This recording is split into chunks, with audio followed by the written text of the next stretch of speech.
A hefty fine for out-of-line protesters. Thanks for joining us this evening. I'm Shannon Cantner. A new bill would make it possible to fine people who picket illegally by blocking entrances to businesses or holding up traffic, for example. As Fei Lee reports, the unions say it limits their First Amendment rights.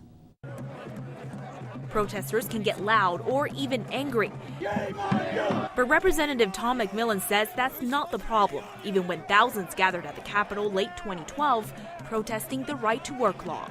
This would not be applicable. But what is applicable under House Bill 4643 is if picketers prevented people from going to work, blocked public roadways, or protested at a private residence, which are already against the law in Michigan. The bill sponsor says it's common sense.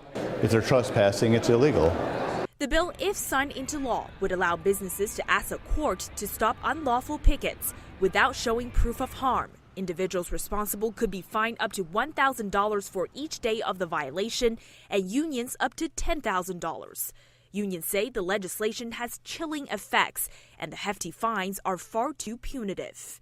If you were picketing in a lawful way, but people were confused and they felt like they would be subject to a $1,000 a day fine, I think it sends the wrong message. It sends a message that average working people should not speak out and they do not have a voice. Representative McMillan denies the bill targets unions. Union bosses, they're worried about keeping their job. They got to make it look like everybody's against union workers. We're not. As long as your bosses aren't telling you to break the law, you'll be fine.